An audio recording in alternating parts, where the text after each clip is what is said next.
Gemini, Sun, Moon, Rising. So let's see the energies coming to you. Energy update. July 16 to 31, 2026.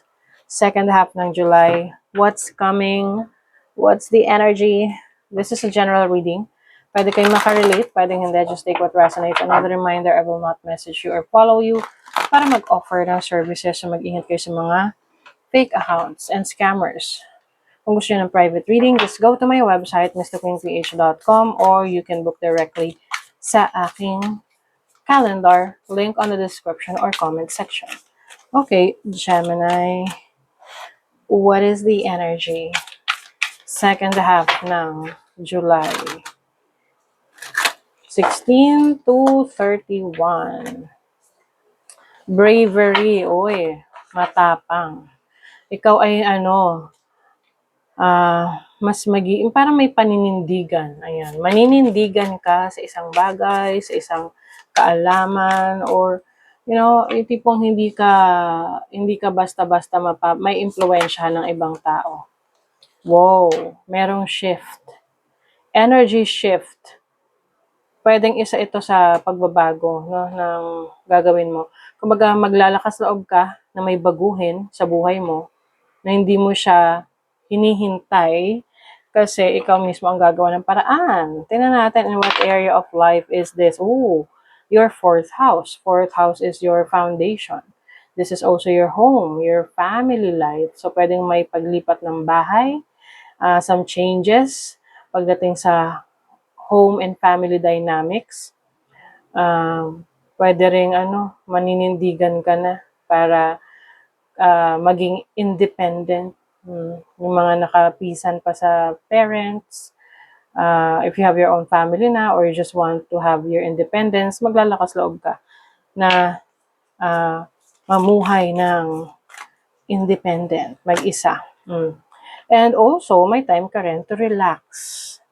Kumaga I think ngayong second half ng July, hindi mo na i-overthink yung mga bagay-bagay sa buhay mo eh.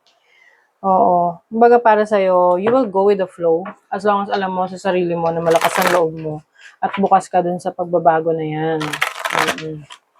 Now, your overall energy is the Magician. O, diba? You are stepping into your own power. You have the tools that you need. Oh, kaya mo eh. On your own. May abilidad ka, may talento ka, may kakayanan ka. Diba? May talino ka. Kaya naman, malakas ang loob mo. Yung iba sa inyo, manifestation skills nyo, lalong lumalakas. So, ipagpatuloy niyo yan. Now, your challenge is the 9 of Wands.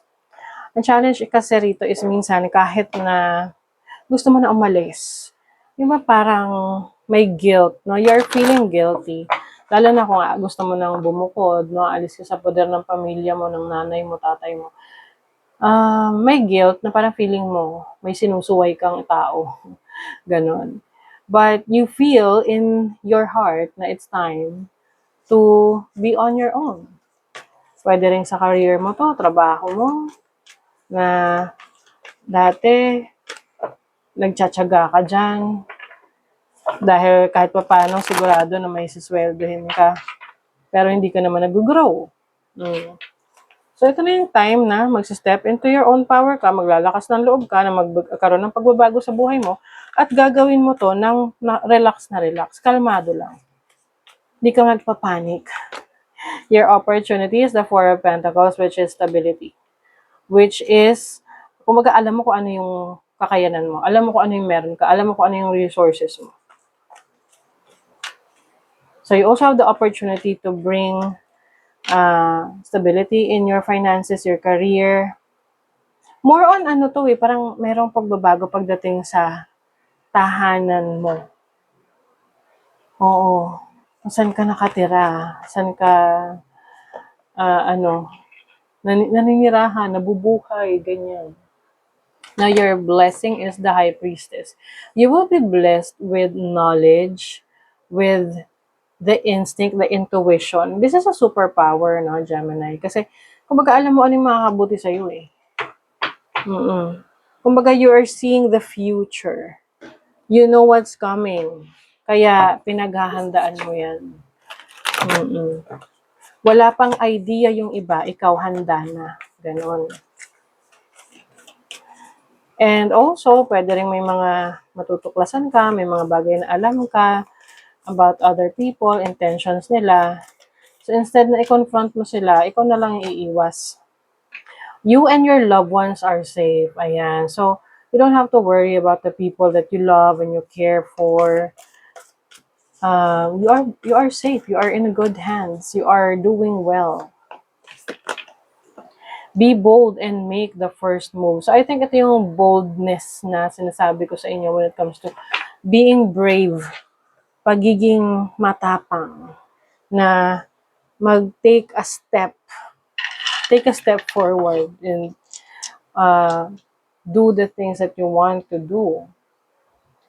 Magkaroon ka ng lakas ng loob, paninindigan, na i-align yung sarili mo sa mga pangarap mo, mga gusto mo. Okay, you have 6th house, Venus in the 6th house and Aries. Venus is about money, your beauty. I think, meron kang kumbaga pagkakagastosan mo yung sarili mo on how you will be more confident. 6th house is about your rituals as well, yung day-to-day life and also your health. So, maaring meron kang mga gagawin to take care of yourself, practicing self-love, self-care, on how to show up para sa sarili mo with Aries energy. Someone who will lead a community, lead people, or even you, leading yourself. Some of you, pwede rin merong magandang opportunity sa trabaho nyo, sa career ninyo. But this is more on doing what is healthy and what's good for your health. Okay? You also have Isa. Isa is about stasis and stillness. So, maaring may mga ititigil kang gawin. Anything that is no longer serving you. May mga unhealthy habits, you're going to let go of that. Okay? So, which is good, diba? May ili-let go ka na unhealthy habits. You also have Aquas. This is about home. This is about travel. So, like what I mentioned sa inyo kanina, pwedeng may pag-travel sa ibang lugar. This can also mean related sa work ninyo, na yung tipong nalipat ka ng trabaho o kaya lilipat ka ng tinitirahan mo, ganun. May movement. And this is also you trusting yourself, trusting what you can do.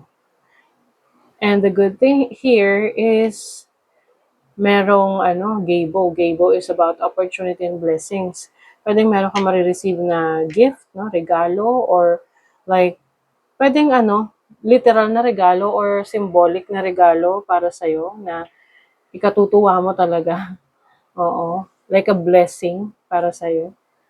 Okay? So, that is your reading, Gemini. Thank you so much. See you again.